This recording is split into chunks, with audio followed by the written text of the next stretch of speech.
Hello and welcome to this episode of the Summer of Love. I'm really excited to bring a long-time coach and also friend to the world of this summer of self-love. And her name is Sage Taylor Kingsley. There she is. She's fabulous. So Sage I just also love to dote on people. So Sage has this really beautiful, warm heart, and she's generous and loving and knowledgeable. And so I want you to rest into our conversation on love because it's going to be a really powerful one. Thank you, Sage, for joining us. Thank you so much, Mia. And I have always just loved your heart and your wisdom and your energy, and so much of it is about that alignment and that energy. And I know that everyone who's watching and listening now, they're feeling the resonance with both of us and with all of us worldwide. So blessings and greetings to everybody. And thanks so much for having me here. The summer of self-love and a lifetime of self-love, right? Yes, yes, yes. I love it because I kept hearing the summer of self-love back in February. And I thought, well, we're not even to the summer yet. What are you talking about? Right. And so then it kept getting, when I finished the Power of Love show, I was just really hearing summer of self-love, summer. So it must mean that there's some powerful work that each person gets to do this summer, right? To examine it, to feel into it. So will you start us off with your journey on discovering self-love and getting to be this powerful sage of a woman that you are? Oh, thank you. What a beautiful, open-hearted, open-ended invitation. So, I think self-love is one of those concepts that we've always heard. Like, you need to love yourself first, you need to love yourself more, you can't receive love from others until you love yourself. We all understand this intellectually, right? But really feeling it and really embodying it and really integrating it as a central core tenet of my life really didn't happen until I was 29. And I could spend hours talking about the childhood things, and healing a lot of the old childhood stuff is part of what I do now, but it's more lineage based. I've had bulimia, body love issues, all this kind of stuff, right? As a teenager. But when I was 29, I went through a huge spiritual awakening, like massive three near death experiences in 18 hours that Wow. just blasted open my third eye and transformed. It was not a peak experience, it was a portal. And I have been living at this level of living love and seeing energy and hearing, connecting with source and, angels and God, goddess, and spirits, and shamanically just living in both realms pretty much continuously for how many years is that now? Oh my goodness, how many years is that? 24 years, right? Yeah. 34 years. I'm sorry, 34. Do the math, right? But my goodness. So, point is, when I went through this huge portal, the first thing I asked Source when I realized, oh my God, I have like this continuous line, which by the way, all of you have also. All of us have this continuous access. We just need to clear out the static and remember what we came in already knowing and build that divine relationship and keep that cord clear. But anyway, the first thing I asked was, how can I manifest my soulmate? That was actually my life goal at the moment. Mhm. And the first answer I got was, pick up a pen. And I was like, come on, seriously? What does this have to do with the pen? I'm arguing with God, with source. Right, right, right. Well, sassy 20-something-year-old that I was, right? I'm like, what do you mean pick up a pen? I want you to tell me where my soulmate is, right? And God or whoever, source, right? It's, if you're serious about this, you need to pick up a pen right now. And you need to write down everything I'm telling you. And I'm like, okay. And I wrote 400 pages. Mm. 400 pages. Literally took like 3 weeks of just immersion, just almost living, breathing, eating every single minute was just writing, writing, writing, writing, writing, writing, writing. And the first words that came out were step one, love yourself unconditionally. Those Mm. were the first words that came of the 400 Wow. Wow. pages. So that turned into a personal journey. And the second, do you want to hear the other three steps, by the way? Yes, Yeah, yes, of yes. course, right? So the first step is love yourself unconditionally. The second step is heal your past and turn your wounds into wisdom. And I don't know if Oprah got that phrase first or I got it first, but we probably both got it independently from the same Yeah, source, you of know. course. turning those wounds into wisdom. Third step, clarify your heart's desire. And fourth step, manifest your divine right mate, right? Which is more than just a soulmate. It's also a body, mind, and heart mate. Right. Not just to connect at the soul level. We've all had, many of us have had relationships spiritually super connected, but something was missing in the mind or the body or the heart department. You deserve the connection on all levels. So anyway, God, source, I use the G word, but people can use whatever word they want, led The me G word. led me on a journey of deepening into self-love for it took about 3 years. And I had practices and journaling and prayers and rituals and breath work and dream work and just all kinds of ways of deepening, which later ended up becoming a course, Radiant Radical Self-Love. But the point is I had to live it, and I also had to let go of needing the soulmate.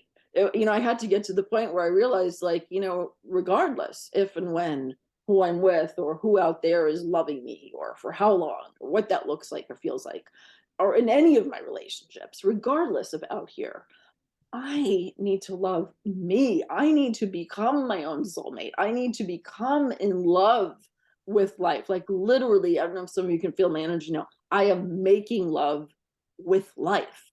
I am in love with life.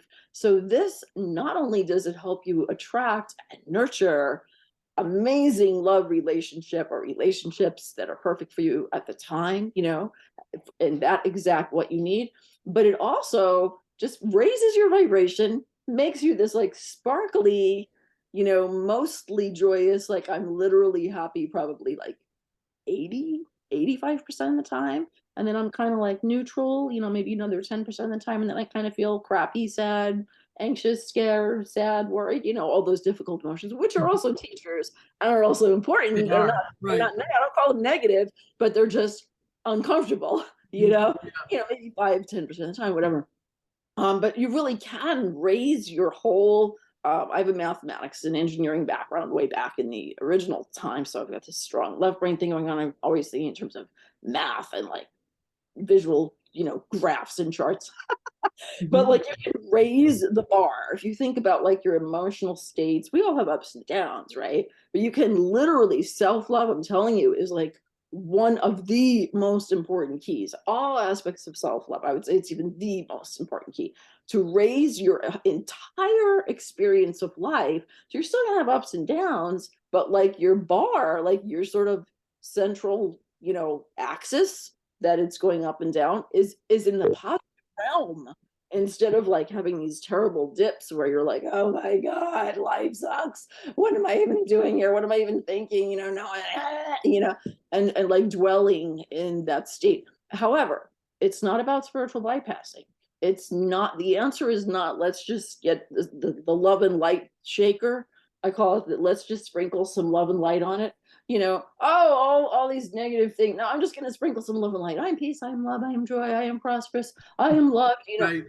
No, you can't just sprinkle, on a superficial level. Believe me, I love affirmations too, but you can't just come at it from that conscious mind level. You can't just try to, stop and replace the negative thought. You know what? That negative, heavy duty shadow shit is trying to teach you something. If it keeps coming back, there's something deeper that you need to heal. There's something that you need to learn from that. You need to embrace that part of yourself. Don't make that part of you wrong. I'm not going to listen to that voice. Well, maybe that part is coming from a wounded self. Maybe she needs something. Maybe she needs to be reintegrated. Maybe she needs to be, cherished. Maybe that rebel part of you is going to give you more energy, right? Maybe that inner child, when you bring her fully back, you're going to suddenly be more playful and creative. So we have to pay attention to what our patterns are, and we need to go deeper. We need to go higher. Deeper into that subconscious, deeper into the original causes of things, which are usually not this lifetime, by the way, and higher, connecting more with source, connecting more with the energy.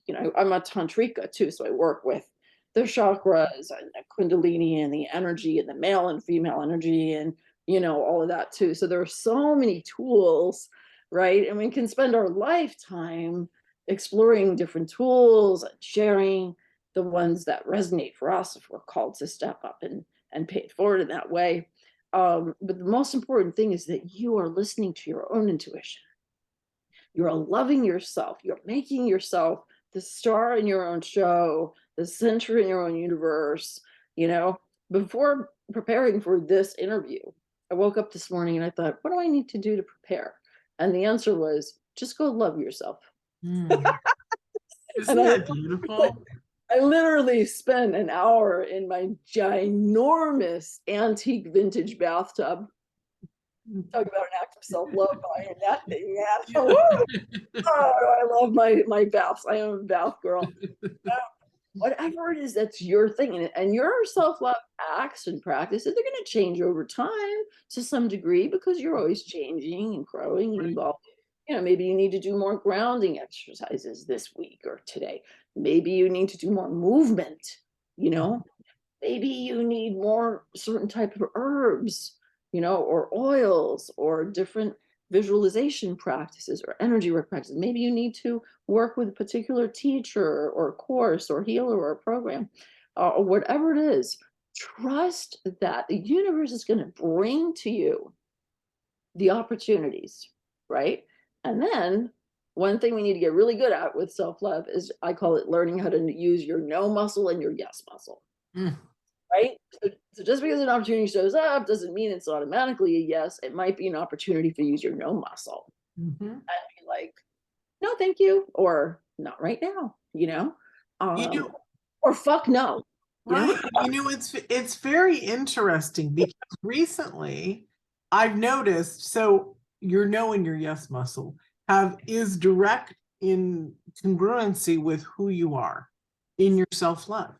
Because most of us, when we're first, starting out in life, especially women, we're here to serve others and we're codependent and things like that. So the no muscle is not even around, right? And so we have to develop that. I've been interviewing artists for a children's book for one of my clients, and it's so interesting because I'm finding that I'm able to handle the chaos that comes with 30 people waiting to find out if they've been chosen. And so the voice of the no lovingly is so perfectly in place now, instead of me, it's like, you must wait because of this. Did you read your email? Thank you so much for your submission. I'm really excited to be able to help choose who's going to be our next artist. And so it's beautiful to not be that way, right? Where you feel like you can't say no. I'm glad you brought that up because that's a powerful tool to connect to yourself, to be able to say yes authentically, because sometimes, and a lot of people say yes when they mean no, right? They can't say no. Exactly. And I think we've all been conditioned that way. And men can have this issue too. Um, and I think as women, like you said, Mia, we are just so enculturated to be giveaholics and as well as do-aholics, Mhm. right? And then we feel guilty when we say no. We feel like we have to bend over backwards apologizing. One of my closest soul sister friends, her mother was a wise woman and said to her, no is a complete sentence. Sometimes no is a complete sentence. I mean, Yeah. sometimes you do need to offer an explanation or an Right. alternative policy, Right. but sometimes, you could just be like, no, Right. Right. So, Without explanation. Exactly. Yeah. and instead of our energy leaking out to doing things and letting people sort of suck our energy of things that are really not the right thing for us or not our energy or not us at all.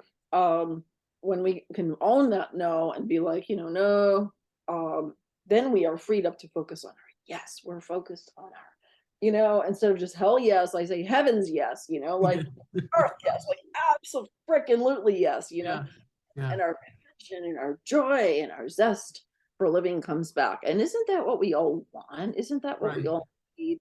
whether we're single, however much money we have, wherever we're living, whatever our health situation is, we want to feel alive. We Mhm. want to feel joyous. We want to feel purposeful, and we want to feel loved and seen and appreciated. But we also want that to be coming from our authenticity, not Mhm. because we need approval, just because we are this beautiful, amazing, freaking sparkling miracle light. Right. We are A incredible, friggin' beautiful, sparkling miracle. I love that. you know? And I want to talk a little bit too about where does this lack of self-love come from? Because we all know that's a lot of it for women, in terms of like the media and the body love. We always think we're too thin, too fat, too old, too young, too this or not enough that. And when we can really like love ourselves as we are today, while we still have goals for self-improvement, and we're on track with those things, or getting the support we need to be on track for those things, right? Um, this is going to help with that whole, body and self, and diet and exercise and all that.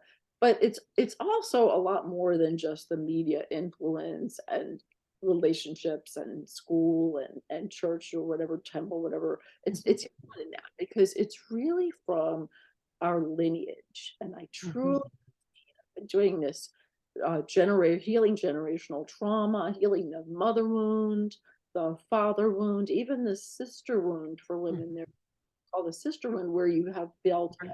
betrayal from other women or Mhm. disconnected from other women. These things need to be healed at the lineage. So all the way back, it came not just in your birth or your childhood, Mhm. but through, especially I think as women, particularly, especially our mothers. It's such an Mhm. important animal Yeah. relationship. A lot of that is through the mothers, and I can pinpoint exactly the challenges and issues that I've had for my entire life. I can pinpoint exactly they came through my mother, both of my mothers. I'm adopted, so I know Mm. my mother and my birth mother. I had two different sets of mother wounds to heal, which is why I had to become an Yeah. expert. You have Yeah. shoved into the fire twice, right? Right. But I can see exactly, oh, that came from their mother and that came from their mother. And Mm. sometimes we don't even need to know the original cause, but we just know, like, I'm tired of carrying this burden. I'm tired Mhm. of crap. I'm tired of struggling with it and feeling not good enough, or having challenges with men, or with sexuality, or with money, or whatever it is. So healing the lineage is important. And another cause, in addition to birth, childhood, and in utero, which are this lifetime, another root cause is karmic, Mhm. Right. right? And is that past life kind of lineage. And for those of you who don't believe in past life stuff, that's okay. Maybe you don't think of that part, or you think of it more as a kind of an archetype, you know, Mhm. a story. And you can work with it that way too, just purely psychologically and not at that soul and energy level. But I work holistically. I feel like everything is connected. It's all Yeah. connected. Body, mind, I heart, do spirit, too. Yeah. all connected. So the If we more have a problem, I take them into a past life and we look to find also where that is. And so, yeah, you know what they can happened experience it. Right. the first time that happened, go all the way back to the original cause. And to be honest, and I'm sure you've seen this too, Mia, and I'm sure you would agree personally as well, the deeper and older the junk and gunk is, the more likely it is that we need support to Mhm. heal, you We know? need support anyways. And here's why, because we are not taught in a positive framework to begin with how to nurture ourselves, or how to see that we are not, excuse me, everybody, I don't want to use the word pieces of garbage, but many people that you and I work with feel that shame, that less than, so deeply rooted that it takes them, someone like you or I, to pull them out and to finally have them say, wow, I was so attached to that shame that it's been with me for 40, 50 years, right? And so it's it's it's a beautiful experience to allow ourselves to move through the way we're supposed to be. And the whole thing about the karmic, my thoughts on that are, we do have karmic relationships and we do have soulmate relationships. And we also can, in this lifetime, and we're supposed to in every incarnation, and that's why we're here, is to heal our experiences in our soul. So in that space, don't be afraid of what there is. I mean, I've worked with people just like you that have been mass murderers, right, in other lifetimes, or at least they remember that. And so it's not that you're to bring it into this lifetime, is so that you can heal yourself and clear that garbage away, not even necessarily finding your perpetrators and making it straight with them. Consciousness and making it clear within yourself and consciousness is the healing that's required, right? Because the work that you do, sounds a lot like the lineage work that I do, where when we go up and we clear it, it's gone. It's gone. And there's an amazing relief or whew, of energy that's been released from that. And that's where it's not about getting fear, everybody, and staying in, the places that you can't go. You can clear up everything in the space of love, but it has to begin with whom? Ourselves. Because if we can't love ourselves enough, like your story was so profound in the healing that you've had with your mothers and stuff, your mothers, right? Not just one, but two, that is powerful work to do and to share with people, because what's more frightening than our mamas when we haven't cleared that stuff away, right? They can touch those triggers, Mhm. and they helped install those triggers. And even That's if right. they love us, even if we have love in the relationship with the human mother, some of us do, some don't really, Mhm. or Right. some their human mother, or there was so much neglect or abuse that it's so toxic. So I help people across this whole spectrum, from I love my mother but she drives me crazy, you know to I can't even have a conversation with that person. Like, I can't Mhm. even, it's my life, I haven't spoken for 30 years, or whatever. Right, so across that whole spectrum, there are steps to healing that. And one of them is absolutely the self-love, and Mhm. another is really at that lineage level and at that Mhm. karma. And it's really interesting because I can look, like, with my two mothers, by the way, with whom I now have very loving relationships. Mhm. It's not that there are no challenges, because there's still stuff. They still do their stuff, and Right. I still do my stuff. But we have tools and we've worked through. But before I could really have that healing with them, I had to heal it within me. And I had to Exactly. Thank have you. periods of low to no contact, really, with both of them, to really go deep and to really, really heal, Mhm. without needing their human self participation, if that makes Mhm. sense. I Yep. could Absolutely. join in the healing journey. Right. But now I'm so glad to be on the other side of the majority of that healing, to where I can be with both of my mothers. They come to my house on Mother's Day. We have events together. They're sweet with each other, which, believe me, that was not always the case either. It was Mhm. initially, it was like, my adopted mom was like, "Who the hell does that woman think she is coming into your life? Mhm. Who the hell does she think she Right. is?" Right. I mean, she really hated her for a long time. But now they respect the role they each have in my life. We're all a family. And do I still get triggered about abandonment issues, even in my relationship with my amazing, wonderful new beau? Not even new anymore. I guess celebrated anniversary. Yay. But I have the tools and I have that self-love, and I can look at it and I can go, "Oh, that's just that old stuff." I Mhm. know that that part of me is not the healthy part of me talking. So I need to look at her and say, "Honey, what do you need? You know, Mhm. this, do you need And this?" talk sweetly the way you're talking. Or give that self a hug. Darling, it's okay. You are loved and you are lovable, and you always do have what you want and what you need. And no, no one outside of us is going to be perfect. People are going to let us down.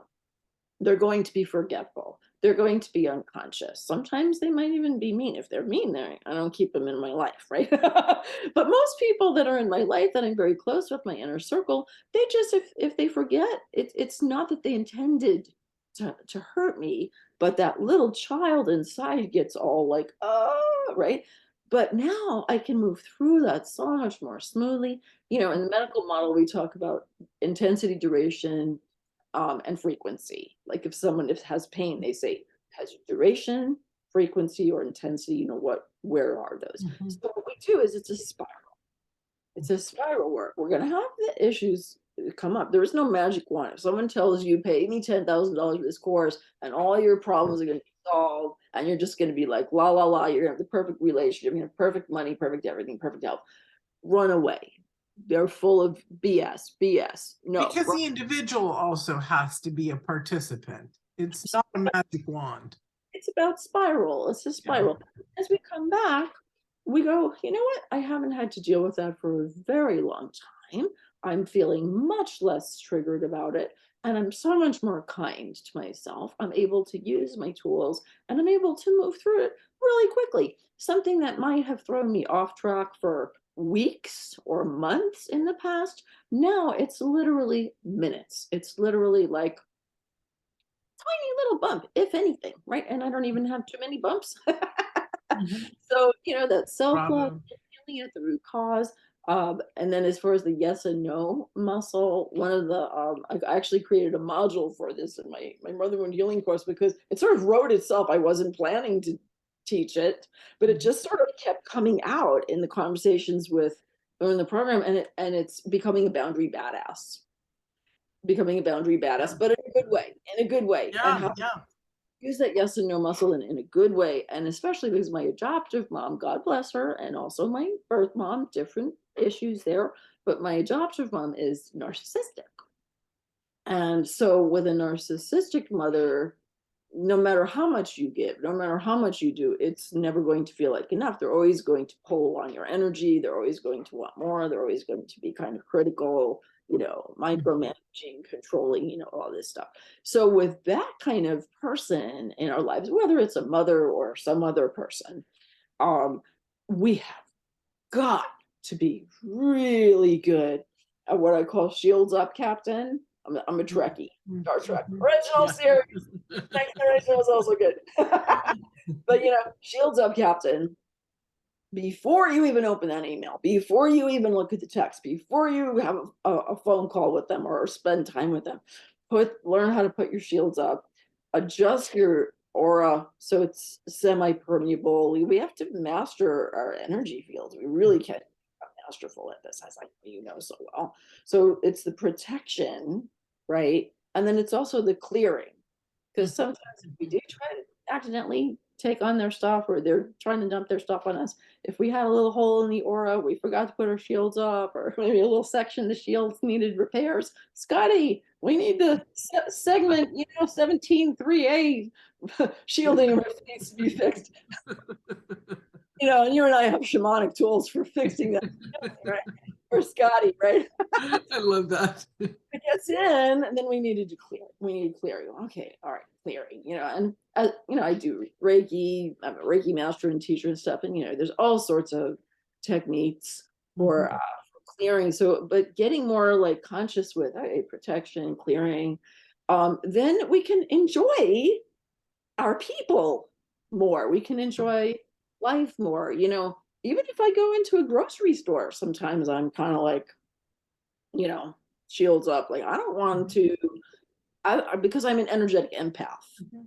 you Mhm. know, and if I don't do that, I can acquire some crappy, you know, entity or thought form from freaking touching a shopping cart. I Mhm. don't need that shit. Yeah. Right. Right. You have to be on top of your stuff. Yeah. I don't need to process that. I've got enough other things to focus on in my life. I want to focus on positive and moving forward and always becoming a better and better version of myself, being love in action as much as I can, you know. So things that kind of sap or zap our energy, we need to be conscious of those. We need to avoid them when we can. But if there are things or people that we aren't avoiding or choosing not to avoid, you know, because they're a family, they're a partner, they're a kid, you know, they're a friend or neighbor, you know, our boss, whatever. So it's, you know, they're in our life. We can get better at the shielding, we get better at the clearing, and then using our tools and really looking honestly like, okay, if you see an issue that just keeps coming up and it just keeps coming up, and the frequency, intensity, and duration are not improving, and you feel stuck or you feel like you're going in the wrong direction, get support. Mhm. Listen to that intuitive little voice. Pay attention. Maybe you're watching this or you're watching one of the other programs or some other email pops up or whatever it is, and you're like, ooh, I am looking at that. I am listening to that right now for a reason. And that is one of the greatest acts of self-love that we can ever do, right, Mia, is to know when to receive support. 'Cause in America here, and I think it's true in a lot of our other allied nations and culturally, we're taught to be such rugged individualists. No, no, Mhm. I got this. No, no, I don't need any help. I'm fine. I'm fine. You know what? Maybe part of you isn't fine. That part of you needs some support. And you can love yourself enough to receive the right support, the right tools, the right teachings, and then, work with people who empower you, who Yeah, don't say, oh, I have all the answers, it's my way or the highway. Work with people who empower you and who show you tools, who are authentic, who are heart-based, not power center based, and who are love, not fear, not controlling, work with those people. They're your tribe, and we're here for you. exactly. Mia's Yeah, here for you. I'm here for you. Summer self-love. We have yeah, to all care for each other. And so, even myself, healers need healing. Coaches need coaching. Teachers need yep, teaching. yep. We all need to be refreshed, reawoken, right? And that's the beautiful about teachers and coaches need support too, right? We're not so set on we know everything and every moment is perfect. I love how you brought that up because you had said, sometimes I'm a little off and, and then I get back in alignment, or you didn't use that exact word, but yeah, it's perfect. So we have to this has been so juicy, it's gone past our time. So yeah, so what I want to pull forward as we say goodbye from people is the awareness that Sage has shared with us on the what keeps coming to me in an awe way is how you dedicated yourself when you heard right now, get out a pen and paper and write. So whatever it is that sparks your self-love this morning or this summer, don't don't negate it. Listen to it, love it, nurture it, and bring it in, because more than likely it'll be the most magnificent experience of your life. So thank you, everyone. Yeah, thank you, Sage. This was really beautiful.